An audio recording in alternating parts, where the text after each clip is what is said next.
Assalamualaikum warahmatullahi wabarakatuh.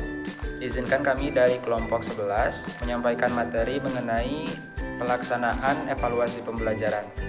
Kelompok 11 terdiri dari saya, Hamdan Abdul Ghaffar, dan rekan saya, Indah Lestari, dan juga Mainur Afifah. Pada video kali ini, kami akan menjelaskan mengenai pengertian pelaksanaan evaluasi, tujuan pelaksanaan evaluasi, rencana pelaksanaan evaluasi, dan teknik pelaksanaan evaluasi.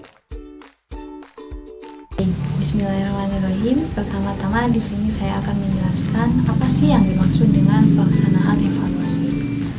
Jadi, pelaksanaan evaluasi dapat diartikan sebagai cara melaksanakan suatu evaluasi sesuai dengan perencanaan evaluasi, baik menggunakan tes tertulis, tes lisan, tes perbuatan, maupun non-tes.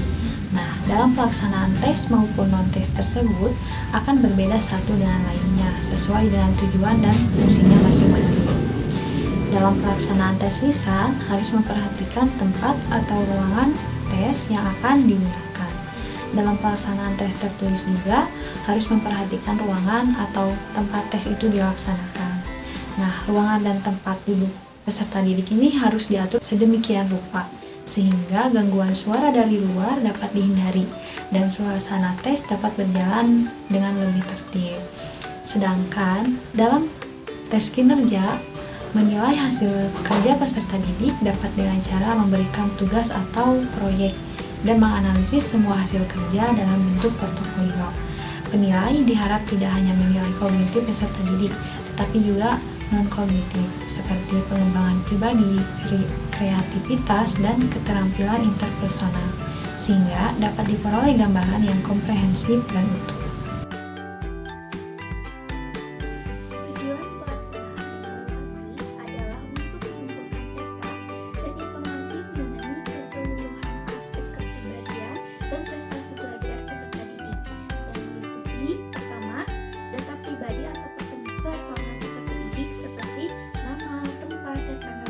Jenis kelamin, golongan darah, alamat, dan lain-lain. Kemudian kedua, data tentang kesehatan peserta didik seperti penglihatan, pendengaran, penyakit yang sering diderita, kondisi fisik, dan sebagainya. Kemudian data tentang prestasi belajar atau achievement peserta didik di sekolah.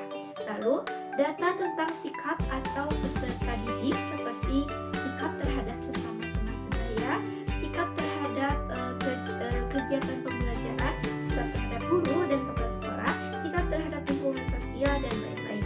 Kemudian data tentang bakat atau aptitud peserta didik seperti ada tidaknya bakat di bidang olahraga, keterampilan, mekanis, manajemen, kemudian kesenian, keguruan, dan sebagainya. Kemudian persoalan penyesuaian seperti kegiatan anak dalam organisasi di sekolah, forum ilmiah, olahraga, kepanduan, dan sebagainya. Kemudian data tentang minat atau interest peserta didik, lalu data tentang rencana masa depan peserta didik yang dibantu oleh guru dan orang tua sesuai dengan kesanggupan anak. Kemudian yang terakhir, data tentang latar belakang keluarga peserta didik seperti pekerjaan orang tua, penghasilan tetap tiap bulan, kemudian kondisi lingkungan, hubungan peserta didik dengan orang tua dan saudara-saudaranya, kemudian dan sebagainya. Baik, untuk materi selanjutnya yaitu mengenai rencana pelaksanaan evaluasi. Perencanaan pelaksanaan evaluasi memiliki beberapa tahapan yang harus diperhatikan. Ada 9 tahapan utama dalam perencanaan pelaksanaan evaluasi. Pertama yaitu menentukan tujuan evaluasi, kedua merumuskan masalah evaluasi, ketiga menentukan jenis data yang akan dikumpulkan, keempat, menentukan sampel sesuai dengan tujuan evaluasi. Kelima, menentukan model evaluasi sesuai dengan tujuan evaluasi. Keenam, menentukan alat evaluasi. Ketujuh, merencanakan personal evaluasi. Kedelapan, merencanakan anggaran. Dan kesembilan, terakhir, merencanakan jadwal kegiatan.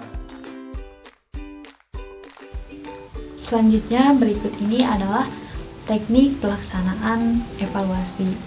Yang pertama adalah pelaksanaan tes tulis. Nah, dalam melaksanakan tes tertulis ada beberapa hal yang perlu mendapat perhatian, yaitu sebagaimana dikemukakan oleh Syarif Hidayatullah dalam jurnalnya.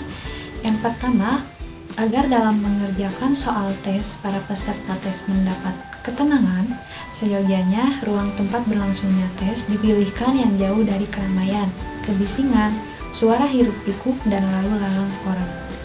Adalah sangat bijaksana apabila di luar ruangan tes dipasang papan pemberitahuan. Yang kedua, ruangan tes harus cukup longgar, tidak berdesak-desakan. Tempat duduk diatur dengan jarak tertentu yang memungkinkan tercegahnya kerjasama yang tidak sehat di antara tes. Yang ketiga, ruangan tes sebaiknya memiliki sistem pencahayaan dan pertukaran udara yang baik. Selanjutnya yang keempat, jika dalam ruangan tes tidak tersedia meja tulis atau kursi yang memiliki alat tempat penulis, maka sebelum tes dilaksanakan hendaknya sudah disiapkan alat berupa alat tulis yang terbuat dari triplek, hardboard, atau buhur, dan lainnya. Yang kelima, agar tester atau peserta dapat memulai mengerjakan soal tes secara bersamaan, hendaknya lembar soal-soal tes diletakkan secara terbalik, sehingga tidak memungkinkan bagi peserta untuk membaca dan mengerjakan soal lebih awal daripada teman-teman yang lainnya. Lalu yang keenam, dalam mengawasi jalannya tes, pengawas hendaknya berlaku wajar.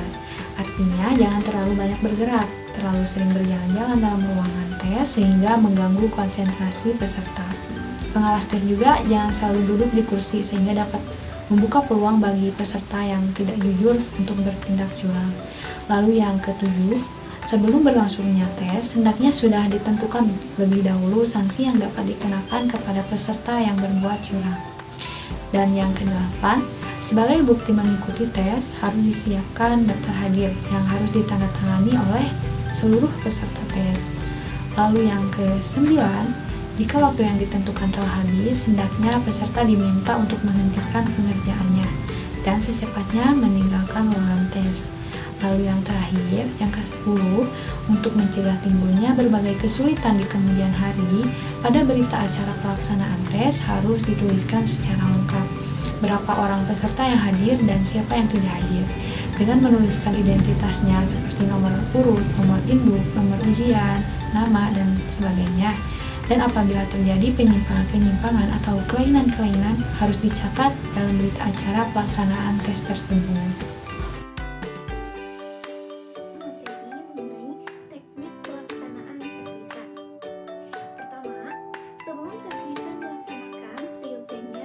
Sudah melakukan inventarisasi berbagai jenis soal yang akan diajukan kepada tester dalam tes lisan tersebut, sehingga tes lisan dapat diharapkan memiliki validitas yang tinggi baik dari segi isi maupun konstruksinya. Kemudian yang kedua, setiap butir soal yang telah ditetapkan untuk diajukan dalam tes lisan harus disiapkan juga pedoman atau ancang-ancang jawaban betulnya. Hal ini dimaksudkan agar tester mempunyai kriteria yang pasti dalam memberikan skor atau nilai kepada tester atas jawaban yang mereka berikan dalam tes lisan tersebut. Juga tidak akan terpukau atau terkecoh dengan jawaban yang panjang atau berbelit-belit yang diberikan oleh tester, yang menurut anggapan tester merupakan jawaban betul dan tepat, padahal menurut kriteria yang telah ditentukan sesungguhnya sudah menyimpang atau tidak ada hubungannya dengan soal yang diajukan kepada tester. Kemudian yang ketiga, jarang sekali menentukan skor atau nilai hasil tes lisan setelah seluruh tester menjalani tes lisan. Jadi, skor atau nilai hasil tes lisan harus sudah dapat ditentukan di saat masing-masing tester selesai tes. Hal ini dimaksudkan agar pemberian skor atau nilai hasil tes lisan yang diberikan kepada tester tidak dipengaruhi oleh jawaban yang diberikan oleh tester tersebut. Kemudian yang keempat, tes hasil belajar yang dilaksanakan secara lisan hendaknya jangan sampai menyimpang atau berpengaruh dari evaluasi menjadi diskusi antara tester dan tester lainnya. Tester harus senantiasa menyadari bahwa tester yang ada di hadapannya adalah tester yang sedang diukur dan dinilai prestasi belajarnya. Kemudian kelima, dalam rangka menegakkan prinsip objektivitas dan keadilan dalam tes yang dilaksanakan secara lisan, tester hendaknya jangan sekali-kali memberikan angin segar atau memancing-mancing dengan kata-kata, kalimat-kalimat atau kode-kode tertentu yang sifatnya menolong tester tertentu dengan alasan kasihan atau karena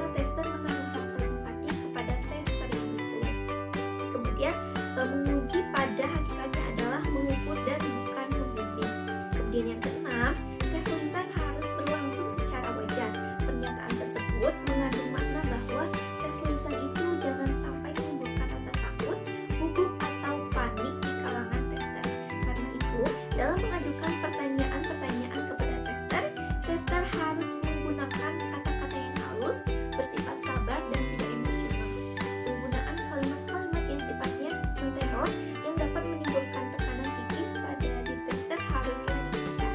Kemudian ketujuh, sekalipun acap kali sulit untuk dapat diwujudkan, namun sebaiknya tester mempunyai pedoman atau ancang-ancang yang pasti. Berapa lama atau berapa waktu yang disediakan bagi tiap-tiap peserta tes dalam menjawab pertanyaan-pertanyaan pada tes tulisan tersebut. Harus diusahakan terciptanya keseimbangan alokasi waktu antara tester yang satu dengan tester yang lain. Kemudian kedelapan, pertanyaan-pertanyaan yang diajukan dalam tes tulisan hendaknya dibuat bervariasi dalam arti bahwa sekalipun inti persoalan yang ditanyakan itu sama, namun cara pengajuan pertanyaannya dibuat berlainan atau beragam. Hal ini dimaksudkan agar tester yang dites lebih akhir karena sudah memperoleh informasi dari tester yang telah dites dahulu, jangan sampai memperoleh nasib yang lebih mujur ketimbang tester yang dites lebih awal. Kemudian kesembilan, agar diusahakan dalam pelaksanaan tes tulisan itu berlangsung secara individual atau satu demi satu. Hal ini dimaksudkan agar tidak mempengaruhi mental tester yang lain. Misalnya, apabila dalam tes tulisan itu secara serempak tester berhadapan dengan 2 orang, tester atau lebih, dan pertanyaan yang sedang diajukan kepada tester yang dapat kesempatan lebih awal tidak mungkin dapat dijawab oleh testi berikutnya, maka mental testi yang belum dites akan menjadi menurun sehingga akan mempengaruhi jawaban-jawaban berikutnya. Kecuali itu hal tersebut juga dimaksudkan agar tidak memberikan kesempatan kepada tester yang belum dites, sebab mereka mempunyai kesempatan yang lebih luas untuk menyiapkan jawaban ketimbang testi yang sedang atau sudah selesai dites. Sekian. Bentuk pelaksanaan tes yang ketiga adalah tes perbuatan. Tes perbuatan umumnya digunakan untuk mengukur taraf kompetensi yang bersifat keterampilan, di mana penilaiannya dilakukan terhadap proses penyelesaian tugas dan hasil akhir yang dicapai setelah melaksanakan tugas tersebut. Sebaiknya tes perbuatan ini dilakukan secara individual agar masing-masing individu yang dites akan dapat diamati dan dinilai secara pasti sejauh mana kemampuannya dalam melaksanakan tugas dapat diselesaikan dengan baik. Tes perbuatan merupakan tes yang penugasannya disampaikan dalam bentuk lisan ataupun tertulis dan pelaksanaan tugasnya dinyatakan dengan perbuatan atau unjuk kerja. Terdapat beberapa hal yang harus diperhatikan dalam pelaksanaan tes perbuatan ini. Antara lain, yang pertama, penilaian tes perbuatan dilakukan sejak peserta didik melakukan tes perbuatan, melaksanakan tugas sampai dengan hasil yang dicapai. Kedua, untuk menilai tes perbuatan, pada umumnya diperlukan sebuah format pengamatan. Bentuknya dibuat sedemikian rupa agar pendidik dapat menuliskan angka-angka yang diperolehnya pada tempat yang sudah disediakan. Ketiga, bentuk formatnya dapat disesuaikan menurut keperluan. Kemudian poin yang keempat, untuk tes perbuatan yang sifatnya individual, sebaiknya menggunakan format pengamatan individual. Dan poin yang kelima, untuk tes perbuatan yang dilakukan secara kelompok, digunakan format tertentu yang sudah disesuaikan untuk keperluan pengamatan kelompok. Itu saja yang dapat kelompok 11 sampaikan mengenai pelaksanaan evaluasi pembelajaran. Terima kasih atas perhatian teman-teman dan Assalamualaikum warahmatullahi wabarakatuh.